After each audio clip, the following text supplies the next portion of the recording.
Sister. Thank you John Peter. ನಮ್ಮ ತುಂಬಾ cute ಆಗಿ ಮುಕ್ತಾಗಿ ಓದಿದಿರಿ. God bless. Thank you. ಇವತ್ತಿನ ಮುಖ್ಯಾಂಶಗಳು: ಆದಿಕಾಂಡ ಅಧ್ಯಾಯ 13. ಲೋತನು ಫಲವತ್ತಾದ ಯೋರ್ದಾನ್ ದೇಶವನ್ನು ಆರಿಸಿಕೊಂಡ ನಂತರ ಅಬ್ರಹಾಮನು ದೇವರು ವಾಗ್ದಾನದಲ್ಲಿ ಭರವಸೆ ಇಡುತ್ತಾರೆ. ಬೆದರಿಕೆ ಅಥವಾ ಅಸೂಯೆ ಪಡುವ ಬದಲು ತಾನು ಉಳಿದಿರುವ ದೇಶದಲ್ಲಿ ದೇವರು ತನಗೆ ಒದಗಿಸುವವನೆಂದು ಅವನು ನಂಬುತ್ತಾನೆ. ಲೋತನು ಹೊರಟು ಹೋದ ನಂತರ ದೇವರು ಅಬ್ರಹಾಮನಿಗೆ ತನ್ನ ಒಡன்பಡಿಕೆ ವಾಗ್ದಾನಗಳ ಕುರಿತು ಆಶ್ವಾಸನೆಯನ್ನು ಕೊಡುತ್ತಾರೆ. ಅಬ್ರಹಾಮನ ಆಯ್ಕೆಗಳು ಆತನ ದೈವಿಕ ಯೋಚನೆಗೆ ಹೊಂದಿಕೆಯಾಗುವುದೇ ಎಂಬುದನ್ನು ಒತ್ತಿ ಹೇಳುತ್ತದೆ ಈ ಅಧ್ಯಾಯ. ಒಳ್ಳೆತನ ಮತ್ತು ನೀತಿಯು ಅನೇಕ ವೇಳೆ ದೈವಿಕ ಅನುಗ್ರಹ ಮತ್ತು ಆಶೀರ್ವಾದಗಳಿಗೆ ಕಾರಣವಾಗುತ್ತದೆ ಎಂಬುದನ್ನು ಕೂಡ ಇದು ಪ್ರತಿಬಿಂಬಿಸುತ್ತದೆ. ಪ್ರತ್ಯೇಕತೆಯ ನಂತರ ಅಬ್ರಹಾಮನು ಬಲಿಪೀಠಗಳನ್ನು ಕಟ್ಟುವುದನ್ನು ಮುಂದುವರಿಸುತ್ತಾನೆ ಮತ್ತು ಕರ್ತನ ನಾಮವನ್ನು ಪ್ರಾರ್ಥಿಸುತ್ತಾನೆ. ಇದು ಆರಾಧನೆ ಮತ್ತು ದೇವರೊಂದಿಗೆ ಸಂಪರ್ಕಕ್ಕೆ ತನ್ನ ನಿರಂತರ ಬದ್ಧತೆಯನ್ನು ಸೂಚಿಸುತ್ತದೆ. ಆದಿಕಾಂಡ ಅಧ್ಯಾಯ 14 ಅಬ್ರಹಾಮನನ್ನು ಧೈರ್ಯಶಾಲಿಯೋಧನಾಗಿ ಕ್ರಿಯೆಯಲ್ಲಿ ನೋಡುತ್ತೇವೆ. ರಾಜರ ಯುದ್ಧದಲ್ಲಿ ಲೋತನು ಸೆರೆ ಹಿಡಿಯಲ್ಪಟ್ಟಾಗ ಅಬ್ರಹಾಮನು ಯಶಸ್ವಿಯಾಗಿ ರಕ್ಷಣಾ ಕಾರ್ಯಾಚರಣೆಯನ್ನು ಮಾಡುತ್ತಿದ್ದಾರೆ. ರಕ್ಷಣೆಯ ನಂತರ ಅಬ್ರಹಾಮನು ಸೇಲೇಮಿನ ರಾಜನು ಮತ್ತು ದೇವರ ಯಾಜಕನೂ ಆದ ಮೆಲ್ಕಿಜೆಡೆಕನಿಂದ ಆಶೀರ್ವಾದ ಪಡೆಯುತ್ತಾರೆ. ಈ ಅಧ್ಯಾಯವು ಅಬ್ರಹಾಮನ ಧೈರ್ಯ, ನಿಷ್ಠೆ ಮತ್ತು ನಂಬಿಕೆಯನ್ನು ಪ್ರದರ್ಶಿಸುತ್ತದೆ. ಈ ಪಾತ್ರಕ್ಕೆ ಹೆಚ್ಚಿನ ಆಳವನ್ನು ಸೇರಿಸುತ್ತದೆ. ಆದಿಕಾಂಡ 15 ದೇವರು ಅಬ್ರಹಾಮನಿಗೆ ಸುರಕ್ಷತೆ ಮತ್ತು ಸಂತೋಷ ಆಶ್ವಾಸನೆಯನ್ನು ಕೊಡುತ್ತಾರೆ. ಈ ಅಧ್ಯಾಯ ಓದಿದಾಗ ನನ್ಗೊಂದು ವಚನ ತುಂಬಾ ನನ್ನ ಮನಸ್ಸಿಗೆ ಇಷ್ಟ ಆಯ್ತು. ನಾವು ಕೀರ್ತನೆಗಳಲ್ಲಿ ಓದ್ತೇವೆ. ಕೀರ್ತನೆ 119, 114 ಹೀಗೆ ಹೇಳುತ್ತೆ: ನನ್ನ ಆಶ್ರಯವು ಗುರಾಣೆಯು ನೀನೇ ಅಂತ ದಾವೀದನು ಹೇಳಿರ್ತಾನೆ. ನಾವು ಕೂಡ ಈ ವಾಕ್ಯವನ್ನು ನಮ್ಮ ಜಪಗಳಲ್ಲಿ, ಹಾಡುಗಳಲ್ಲಿ ಉಪಯೋಗ ಮಾಡಿ ಪ್ರೇಯರ್ ಮಾಡ್ತೀವಿ, ಹಾಡು ಹೇಳ್ತೀವಿ. ಆದ್ರೆ ಈ ಅಧ್ಯಾಯನ ಓದಿದಾಗ ದೇವರು ಹೇಳ್ತಾರೆ ಅಬ್ರಹಾಮನು ಗುರಾಣಿ ಎಂದು ದೇವರು ಪೋಷಿಸ್ತಾರೆ. ಎಂತ ಒಂದು ಆಶೀರ್ವಾದ ಅಬ್ರಹಾಮನಿಗೆ. ನಮಗೆ ಸಿಗೋ ಪಾಠ, ನಾವು ಸಹ ಅಬ್ರಹಾಮಿನಂತೆ ಬಾಳಿದರೆ ದೇವರೇ ನಮ್ಮ ಗುರಾಣೆ ಆಗಿರ್ತಾರೆ. ಆದಿಕಾಂಡ 16 ಹಾಗಾರ್ ಕುರಿತಾದ ಒಂದು ಆಸಕ್ತಿದಾಯಕ ಮುಖ್ಯಾಂಶವು ಅರಣ್ಯದಲ್ಲಿ ದೇವರೊಂದಿಗಿನ ಅವಳ ಮುಖಾಮುಖಿ ಆಗಿದೆ. ಸಾರಾಳಿನಿಂದ ಪಲಾಯನ ಮಾಡಿದ ನಂತರ ಹಾಗಾರ್ ತನ್ನನ್ನು ಕಷ್ಟಕರ ಪರಿಸ್ಥಿತಿಯಲ್ಲಿ ಕಂಡುಕೊಳ್ಳುತ್ತಾಳೆ. ಆದರೆ ಕರ್ತನ ದೂತನು ಅವಳಿಗೆ ಕಾಣಿಸಿಕೊಂಡು ಅವಳ ಮಗನಾದ ಇಷ್ಮಾಯೇಲನ ಕುರಿತು ಸಂತ್ವನ, ಮಾರ್ಗದರ್ಶನ ಮತ್ತು ವಾಗ್ದಾನವನ್ನು ಒದಗಿಸುತ್ತಾರೆ. ದೇವರು ಅವಳ ಸಂಕಟವನ್ನು ಕೇಳಿಸಿಕೊಂಡಿದ್ದಾನೆ ಎಂದು ಹೇಳುತ್ತಾರೆ.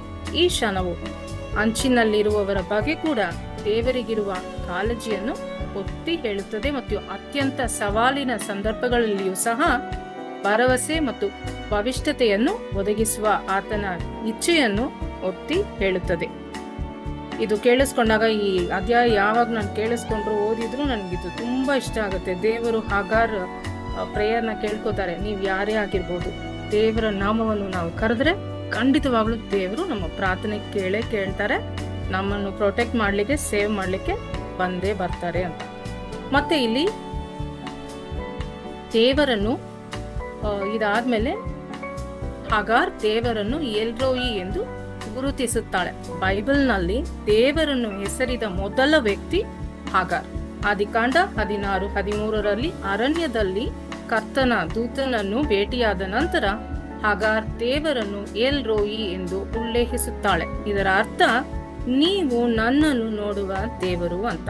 ಈ ಕ್ಷಣವು ಮಹತ್ವದಾಗಿದೆ, ಏಕೆಂದರೆ ಇದು ಹಾಗಾರ್ ದೇವರ ಉಪಸ್ಥಿತಿಯನ್ನು ಗುರುತಿಸಿದ್ದನು ಮತ್ತು ಅವಳ ಸಂಕಟದ ಸಮಯದಲ್ಲಿ ಅವಳನ್ನು ನೋಡಿಕೊಳ್ಳುವುದನ್ನು ಎತ್ತಿ ತೋರಿಸುತ್ತದೆ. ಆದಿಕಾಂಡ 17 ಓದಿದ್ರಲ್ಲ, 17 ದೇವರು ಅಬ್ರಹಾಮನೊಂದಿಗಿನ ತನ್ನ ಒಡன்பಡಿಕೆಯ ಸಂಕೇತವಾಗಿ ಸುನ್ನತಿಯನ್ನು ಸ್ಥಾಪಿಸುತ್ತಾರೆ. ಈ ಕ್ರಿಯೆ ಅಬ್ರಹಾಮನನ್ನು ಅನೇಕ ಜನಾಂಗಗಳ ಪಿತಾಮಹನಾಗಿ ಮಾಡುವ ದೇವರ ವಾಗ್ದಾನವನ್ನು ಭೌತಿಕ ಜ್ಞಾಪನೆಯನ್ನು ಪ್ರತಿನಿಧಿಸುತ್ತದೆ. ನಂಬಿಕೆ ಮತ್ತು ಕ್ರಿಯೆಗಳೆರಡನ್ನು ಹೇಗೆ ಒಳಗೊಳ್ಳುತ್ತದೆ ಎಂಬುದನ್ನು ಇದು ತೋರಿಸುತ್ತದೆ. ಅಬ್ರಹಾಮನ ವಂಶಸ್ಥರು ದೇವರ ಆಯ್ಕೆ ಮಾಡಲ್ಪಟ್ಟ ಜನರೆಂದು ಗುರುತನ್ನು ಈ ಅಧ್ಯಾಯ, ಈ ವಾಕ್ಯಗಳು ಗುರುತಿಸುತ್ತದೆ. So amen. And that's end of ಮುಖ್ಯಾಂಶಗಳು ಇವತ್ತಿಗೆ.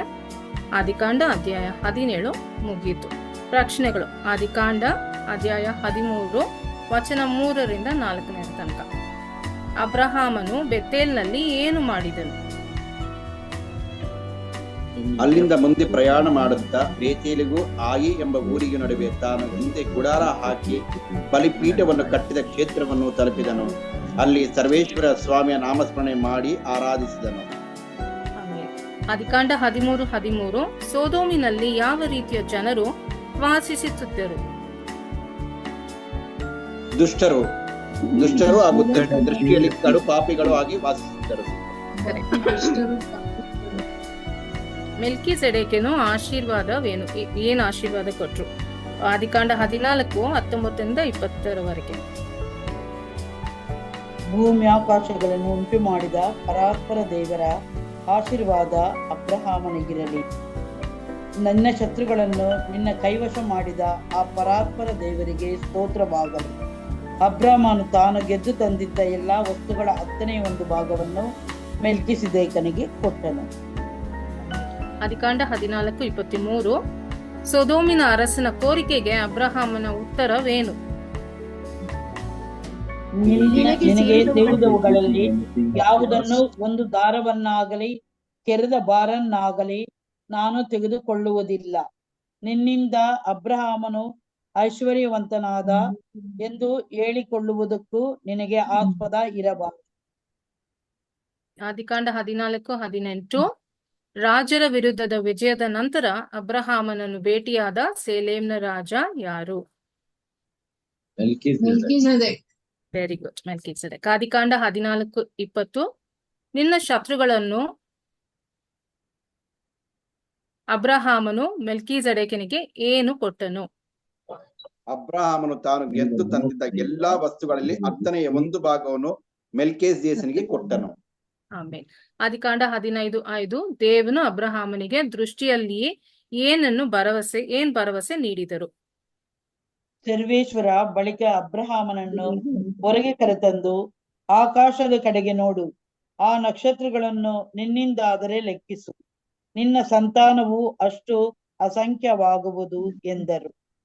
ಆಮೇಲೆ ಆದಿಕಾಂಡ 15:10 ದೇವನು ಅಬ್ರಹಾಮನೊಂದಿಗೆ ಮಾಡಿಕೊಂಡ ಒಪ್ಪಂದದ ಸಂಕೇತವು ಏನು? ಅಬ್ರಹಾಮನು ತೆಗೆದುಕೊಂಡು ಬಂದು ಆ ಪ್ರಾಣಿಗಳನ್ನು ಕಡಿದು ಎರಡೆರಡು ಹೋಳು ಮಾಡಿ ತುಂಡಿಗೆ ತುಂಡನ್ನು ಎದುರಾಗಿಟ್ಟನು. ಪಕ್ಷಿಗಳನ್ನು ಮಾತ್ರ ಕಡಿಯಲಿಲ್ಲ. ಆ ಪ್ರಾಣಿಗಳ ತುಂಡುಗಳ ಮೇಲೆ ರಣಹದ್ದುಗಳು ಎರಗಿದಾಗ ಅಬ್ರಹಾಮನು ಅವುಗಳನ್ನು ಓಡಿಸಿಬಿಟ್ಟನು. ಆದಿಕಾಂಡ 16:1 ಹಾಗಾರ್ ಯಾರು? ಅಬ್ರಹಾಮನ ಹೆಂಡತಿ ಸಾರಯಳಿಗೆ ಮಕ್ಕಳಿರಲ್ಲ. ಆಕೆಗೆ ಈಜಿಪ್ಟ್ ದೇಶದವಳಾದ ಆಗಾರಳೆಂಬ ಒಬ್ಬ ದಾಸಿಯಾಗಿರುತ್ತಾಳೆ. ಆದಿಕಾಂಡ 16:15 ಹಾಗಾರ್ ತನ್ನ ಮಗನಿಗೆ ಏನ್ ಹೆಸರಿಟ್ಟಳು? ಆಗಾರಳು ಅಬ್ರಹಾಮನಿಗೆ ಒಬ್ಬ ಮಗನನ್ನು ಇಟ್ಟಳು. ಅಬ್ರಹಾಮನಿಗೆ ಇಷ್ಮಾಯೇಲ್ ಎಂಬ ಹೆಸರನ್ನು ಇಡುತ್ತಾಳೆ. ಇಷ್ಮಾಯೇಲ್, ಕರೆಕ್ಟ್. ಆದಿಕಾಂಡ 17:10 ದೇವ ಮತ್ತು ಅಬ್ರಹಾಮನ ನಡುವಿನ ಒಪ್ಪಂದದ ಗುರುತು ಯಾವುದು? What was the sign of the covenant between God and Abraham?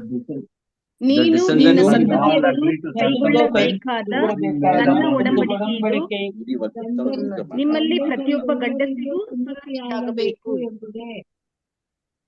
Last question for the day. ಆದಿಕಾಂಡ 17:5 ಅಬ್ರಹಾಮನಿಗೆ ಯಾವ ಹೊಸ ಹೆಸರು ಕೊಟ್ಟರು ಮತ್ತೆ ಆ ಹೆಸರಿನ ಅರ್ಥವೇನು? What new name was given to Abraham and what does it mean?